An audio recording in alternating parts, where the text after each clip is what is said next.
Hi, it's Marcel with Guaranteed Rate, and I want to talk to you about another mortgage mistake that I see people make from time to time, and that is the use of cash. And let me kind of explain that to you. So generally, when you talk to most people, everyone thinks cash is king. Cash is basically a golden standard out there, and you should really be able to do whatever you want with cash. However, cash becomes very, very tricky when it comes to mortgage financing and pre-approval. Let me kind of explain to you why. So with cash, the mortgage guidelines state that we really have to document everything in the transaction, and that includes income, that includes proceeds or assets that are going to be used in the transaction, and cash becomes very, very tricky to document. So let's say, for example, we are working with a person who works in the service industry. Let's say that they are a waiter or bartender, and let's say that they still have a significant amount of money that they earn and save up every single month through cash tips.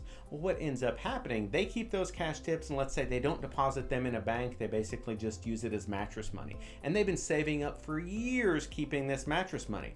Now let's say that they end up having $5,000 in mattress money.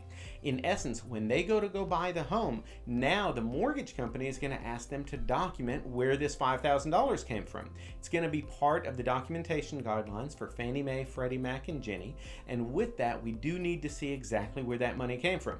With cash, unfortunately, sometimes it ends up being very, very difficult to document, and even if someone has those proceeds available, we cannot consider those as actual documented assets. Also, let's say that you work as a contractor, and a lot of times your clients pay you in cash. If we don't have documentation on exactly how those proceeds are received, that cash, if it's not declared as income, also can't be used. So you want to be very, very careful about cash. Generally, cash is king unless you're getting a mortgage, and then there are definitely some nuances that you need to be aware of. But in any case, I'm Marcel with Guaranteed Rate. Please give me a call with any questions on cash and how it may affect your real estate or mortgage transaction, and I'll talk to you soon. Thanks.